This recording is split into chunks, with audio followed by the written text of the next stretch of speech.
live. Oh, here we are. Welcome into the Tool Shed Live. I am Warren Seegers. This is a show where we talk about home improvement and home ownership. And of course, we're having some technical difficulties, but I do see that we are live. So welcome into the show, everybody. Tonight with me, I have Joe Ragger, who is the owner of J&R. Hold on one more second. I'm actually hearing myself twice in here.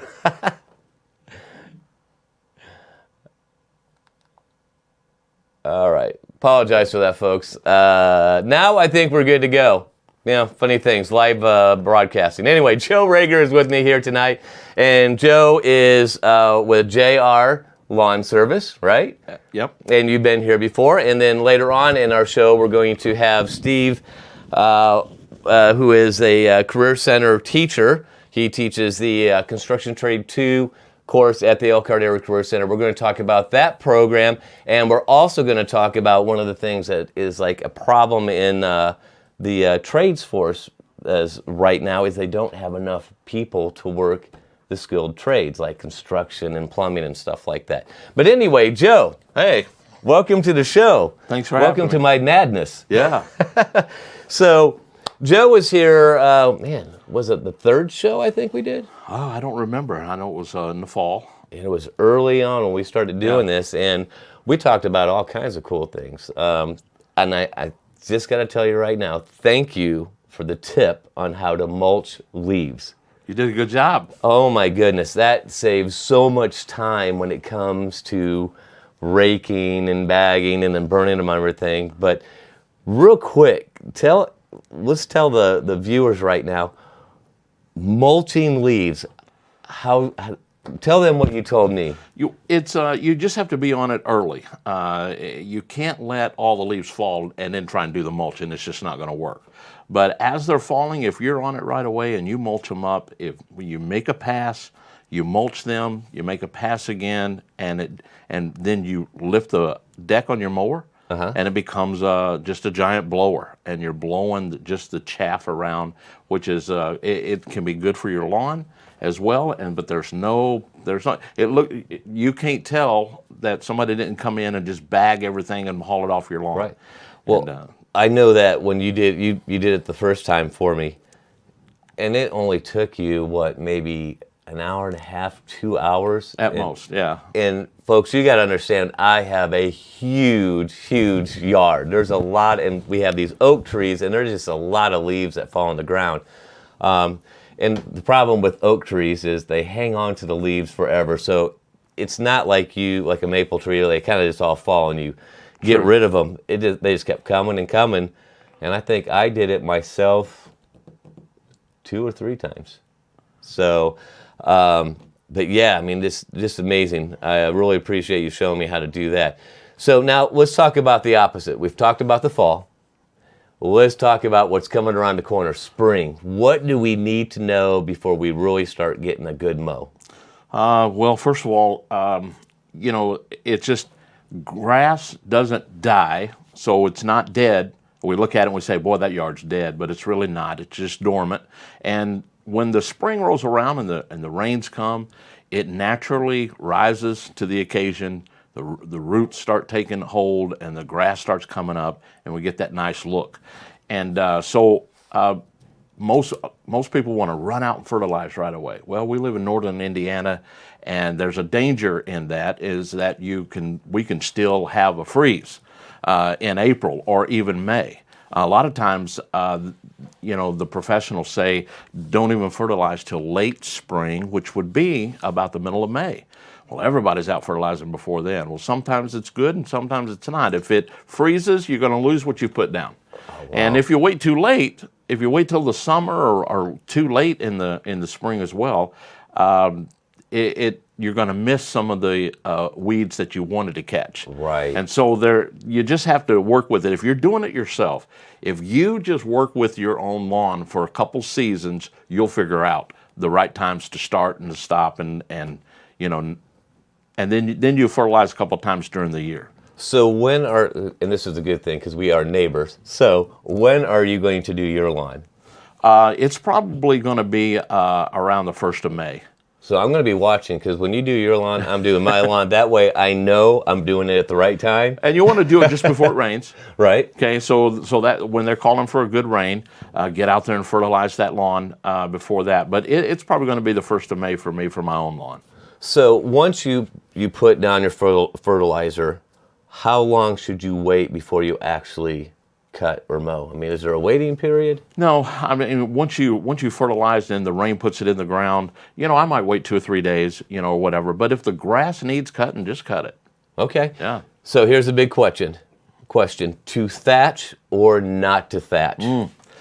If you have if you have a lot of dead grass mixed in with your grass, it's going to help choke out your good grass from standing up. So thatch that out of there. But for me, I'm a little past the age of getting out with and hand doing it. So get a thatcher, hook it on the back of your tractor, and just ride over your lawn. It will pull that stuff up. Then put your bagger on, and then bag that stuff up. So you walked across my lawn to get here from your house. It looks like a really bland Easter basket out there. Would you say that I need to thatch this year? Probably so. And you may not have to thatch every year. You'll just have to look at it, but probably every couple years. Right. Would be. So mine probably looks that way because I've never thatched it and it's just buildup. Yeah, you probably got some grass that's down underneath that's been there and hasn't had a chance to really get up before at all. Once you clean that out, you're going to find that your grass is going to pop up and grow, and maybe that's not a good thing. Right. You're going to need to mow more often. Right. So, well, we're just about out of time for this segment, but before I let you go, let people know how they can get a hold of you if they're looking for he actually does a great job mowing and actually mulching up the leaves in the fall. That's JR's Lawn Service, and you can contact me at 574-612-4227. And that's my personal cell phone, so just call me. I'll be glad to come and give you a free estimate, let you know what we can do for you. All right. Well, Joe, thanks Warren, for coming in on the thank show you. again. And when we come back, we are going to speak with Steve Shivley. He is the Construction Trades 2 teacher at the Elkhart Area Career Center. And we're going to talk about the program itself, and then we're going to come back and talk about a shortage of tradespeople, skilled laborers that we need these guys. We need the plumbers, the HVAC people. We need the construction people. And we're going to talk about that, and then we'll let people know how you can get your son or daughter into the program at the Elkhart Area Career Center. We'll be back right after this. Hi, I'm Warren Seegers with a tool tip that you might be able to use on your next DIY project. 90% of the jobs you do around the home, it depends on things being level. But how do you know your level is on the level? It's really easy and simple to find out. Take your level, place it on a flat surface. Take a look at where your bubble's at. If I flip this over, the bubble should be in the same spot, which it is on this level. So we know that this level is good on the horizontal plane. Let's check it for a vertical plane. Place your level against the wall. Notice where your bubble's at. If I flip this over, it should be in the same spot, which it is. This level is good both vertically and horizontally. Looking at this level though, I'm going to say right off the bat it's not accurate because it has a dent in it. That means someone's either dropped it or dropped something on it. But let's go ahead and see if it is accurate. Place it on your horizontal plane. Notice where your bubble's at. Flip it over. And you can see that our bubble has shifted completely to the other side. So this is not good on the horizontal plane. Let's check it for vertical. Place it against the wall. Notice where your bubble's at. Flip it over. And that bubble is definitely shifted. It's not good on either plane. So, the only thing you can do with this is throw it away. For more tool tips like this, be sure to check out our resource page at edificeventure.com. All right, we are back here on the Tool Shed. I'm Warren Seegers, and with me right now I have Steve Shivley, who is the Construction Trades 2 teacher at the Elkhart Area Career Center. Steve, thanks for coming on the show. No problem. So, we had your partner, Dennis, on the show probably a couple months ago, and it wasn't Dennis's fault, but it was probably the worst show we've ever had doing this. We were in black the whole time. You could just hear us talking. Oh, yeah. Which Yeah. I think was pretty interesting enough. You didn't have to see us. Okay. Because we both have faces for radio. That's obviously. right. That's right. So, anyway, tell me about the Construction Trades program at the Elkhart Area Career Center. Well, Dennis Teagarden actually teaches our Construction Trades 1, and he's been doing it for a long time and does a real good job of it. What he does is we have those kids come in. We like to have them come in as juniors. Mm-hmm. Sometimes they come in as seniors. But we like to have them come in as juniors. And then he goes through a lot of the basics to residential construction. They get a little bit of electricity, plumbing, heating. Talks to them about what 16 on center means versus 24 on Right. center and that type of things. Those important things, right? The important Don't things, get that mixed up. And I've always been a big proponent that you got to have the basics before you can do anything else. And Right. if you don't understand the basics, everything else becomes more difficult. I'm sure one of those basics is how to read a tape measure. How to read a tape measure. That's correct. And he does a lot with the hand tools and different power tools so that they learn to use them properly. Because safety is a big thing too. Right. You want to keep your fingers. You want to be able to work a long time. And Right. go from there. Looking at your fingers, you have all your digits I still got 'em. So I you still are got one of 'em. the lucky shop teachers. Yes. And I've taught. I started teaching in 1979, and never had a kid lose anything. Had a couple get stitches, but it was from simple tools: Oh, really? screwdriver and chisels. Probably a screwdriver, Is that putting slip? two- yeah, slipped and- slips and yeah. it goes. Yeah. I've done that once or twice, Me maybe too. even recently. Me too. So, interesting enough, so you've been teaching since 1979. Yes. Okay, so I kind of told you this morning, we were talking, but interesting story. We were getting our internet checked out, and the IT guy had come here who does our internet provider, whatever. And I'm working on the name keys for the night show and everything, and he looks at it, he goes, Steve Shivley. And he goes, is that the teacher? And I go, yeah, he teaches at the Career Center. I had no idea you'd been teaching so I've long. been quite a while. And but you're a pretty popular guy. I mean, a lot of people know you, and I guess Dennis would even. That's tell what you Dennis tells me. So not just teaching. What would you teach? I taught mostly woodworking, Okay. and I taught a simple building trades class where we would meet for an hour a day, and we built storage buildings. Oh, okay, Yeah, nice. So they got the real basics there. And then you were even involved with 4-H. Oh yeah. I was a 10-year member myself, and then I've been a leader for the last 25 years for 2 different clubs. So Okay. yeah. And now and obviously you've had to work professionally in the industry. I spent a lot of summers doing construction work. Yeah, probably about at least 25. Wow. So yeah, you got some yeah. time underneath your belt. You know what you're doing. So when school was out, it was time to build. So Right. I used to work with a couple other teachers out of the Goshen school system. So. Right. So, in your program, so we talked about Dennis. What do you do in Construction Trades 2? In Construction Trades 2, we actually go out and we build a house on site. We have an excavator come in. He'll do our excavating for the basement. Then we contract to have the basement poured. And once the basement's poured and the floor's poured, we build it all the way up to the top. Now, when you say we, do you mean Well, you? I mean the students build it all the way from the top. I don't do a whole lot of building anymore. I mostly tell them and show them what to do, and they've done a good job this year. We've got a really nice house coming out. So I always tell my boys that they're the workers and I'm the stupid advisor. there you go. There you go. So when you say, I mean, they build it, the whole thing.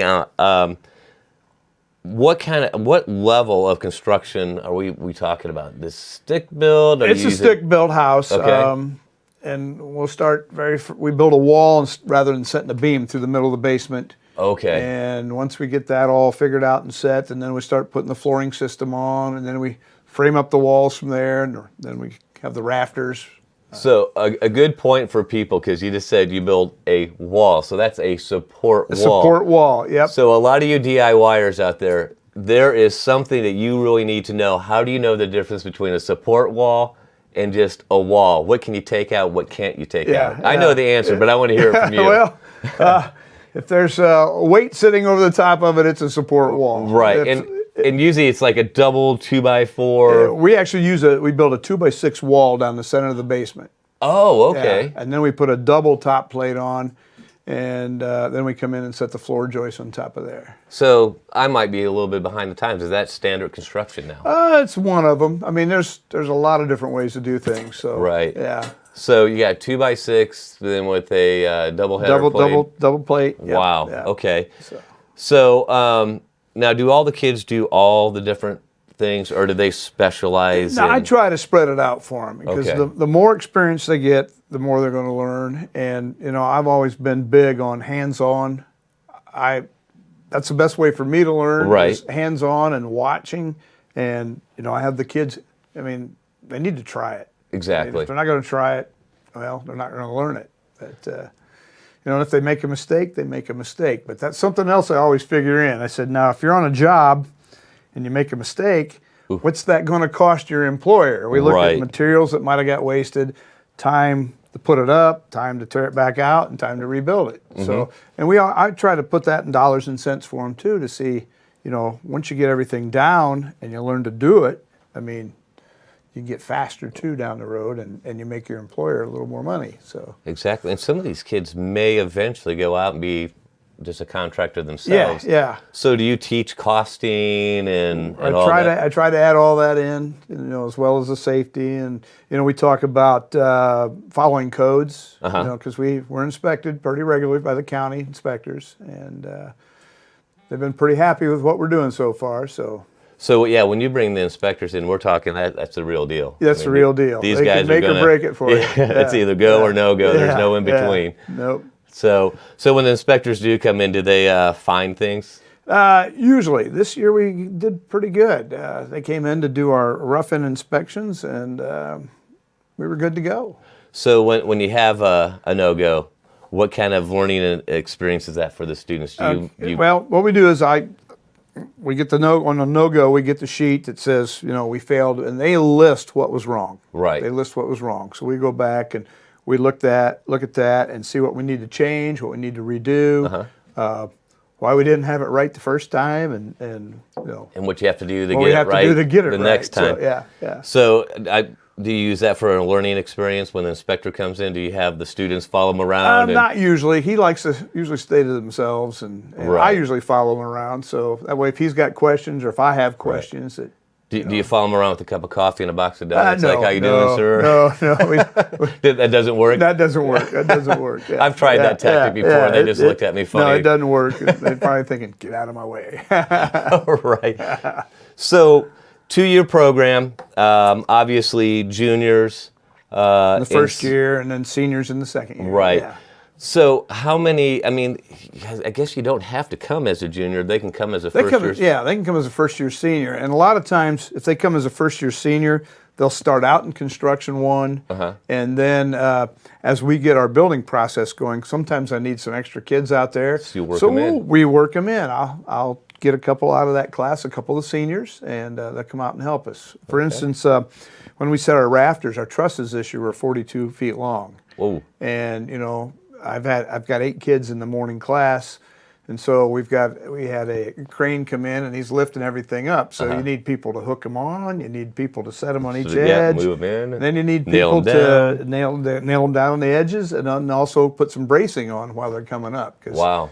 once those things start falling, it's like dominoes, and we don't want that to happen. So that's interesting, because that's a pretty intensive job right there. Yeah, There's a yeah. lot that can go wrong when you're bringing a truss up and it's swinging, windy day, not windy day. Right. How do you manage high school students and make that all happen? I don't know if I can really pinpoint that. It's kind of hard to say. People ask me that, how do you do it? I said, I'm not really sure, but it works.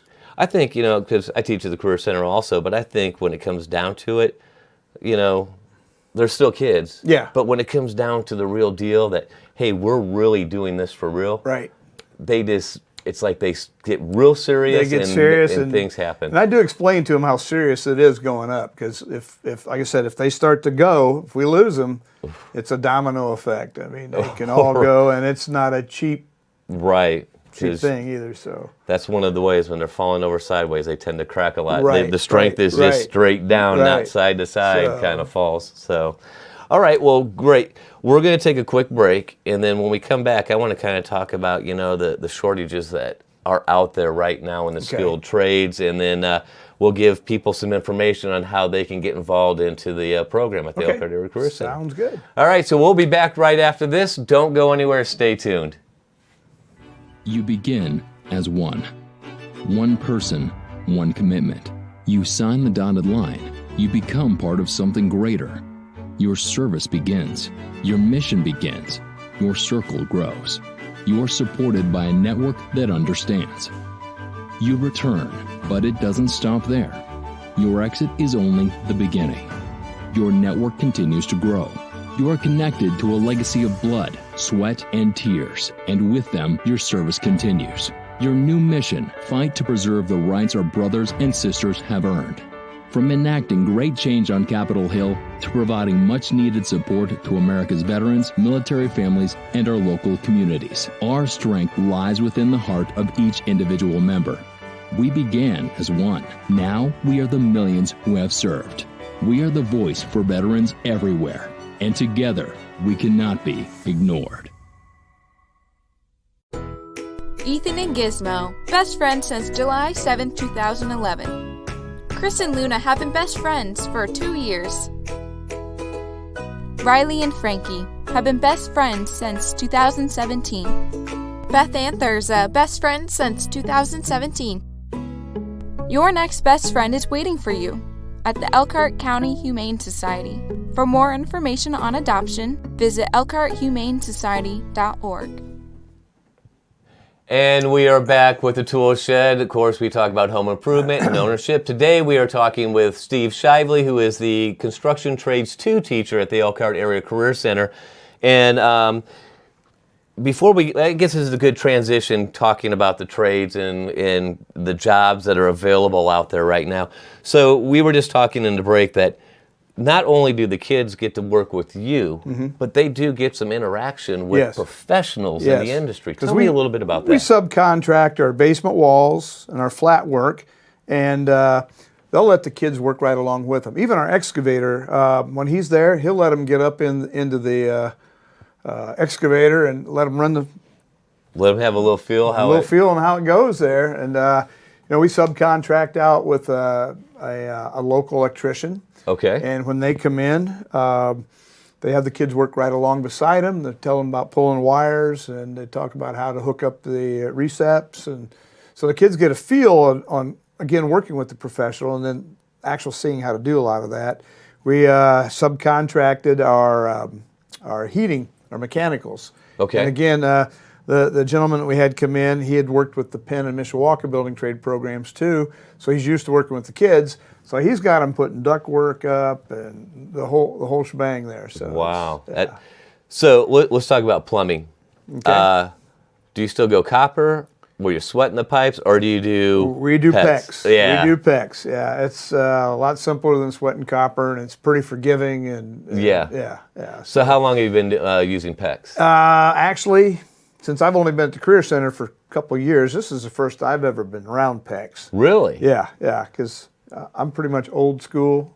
And Dennis Teagarden, his class usually comes out and does our plumbing. Okay. And Dennis has been using PEX for quite a while. Right. So. There's nothing like it. I mean, do you do the whole manifold system? Oh yeah, you got the manifold, runs? the whole thing. So red lines, blue lines. Yeah. Right. Yeah. I did. This whole house here is done with PEX home. I have the manifolds, hot, cold, straight home run for each sink. So if you need to fix one sink, you shut it off, turn those off. Everything else still works. It's beautiful. Now, what about heating? Are you doing forced air or are you doing radiant? We're using forced air. Have you thought about radiant? Not yet. I did radiant in here. Yeah. I will never go back to forced air. It's just as simple as. It's much cleaner too. Yes, it's just like PEX. You're just running lines underneath the floor, and it's easy. So, let's talk about the trades. Well, first of all, when a student completes a 2 years of your program, what can they do with that? They get a certificate at the end of the year that says they've completed our program and all that. And a lot of times, if on their resumes, if they've got that on their resumes, and they go out to, let's say they have a residential contractor they're talking to, and he knows that they've come through the 2 years of the program, he knows they're going to have some experience. And it's much easier to hire somebody that's got a little bit of experience, back to the basics again, that know the basics. They know the basics, then a lot of these contractors will continue training them the way they want things built, because there's many ways to build things. Right. Yeah. So so basically they're coming in at this right in the chute. They're right at the bottom, but they probably have a quicker, faster moving up the ranks because they have been through your program. I had a student last year that he's working with a high-end contractor this year, and he did good work, but he just was not really sure of himself all the time. And they said, that's okay. As long as he's dependable and willing to learn, they'll take it from there. So right. So the important thing to them is show up on time. Show up on every time. Day. Pay attention. Yeah. There you go. Just the simple basics. So what about college? Any college credits with this? We don't with our program.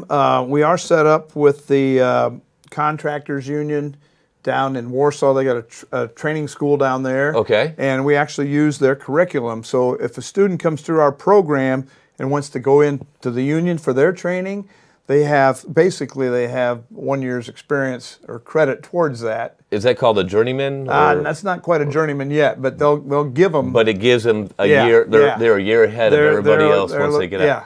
Awesome. So getting out as just they get a job and they start at the bottom and they're working their way up. What is the average pay for someone now? It varies. I had a student right now in class that he works after school. He's been making about $15 an hour. $15 an hour for someone in high school. I think a lot of them, they start out at around 11 or 12. But he's been making 15, and then he says that they're going to bump him up here in another couple weeks, and he'll probably be close to 20. So before he's even graduated from high school. Yeah. So do you think he'll go full-time with this company? I think so. He keeps talking about it, and it's over in the Granger area. Wow, that's amazing. So, yeah. So just the hands-on skills, working with Dennis, the first-year program, getting those basics, working with you on actually building the house. And now, is that an internship that he's doing, or is that just no? He's just got a job with this guy. Yeah. Nice. Yeah. Okay. Yeah.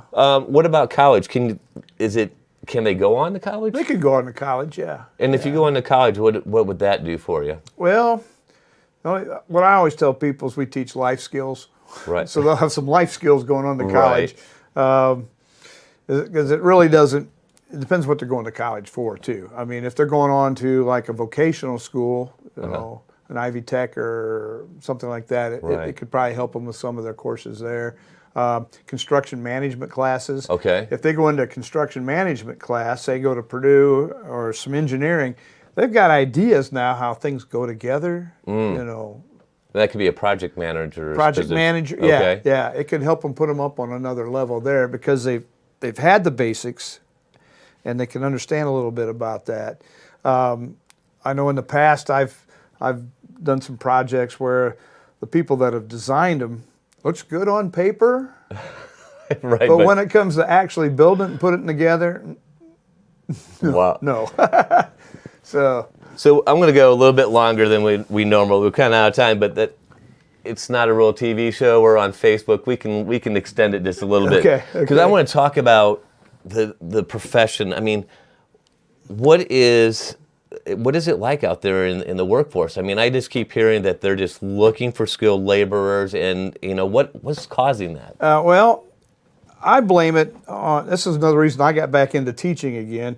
About 15 to 20 years ago, they started taking the industrial arts classes out of the school system. Okay.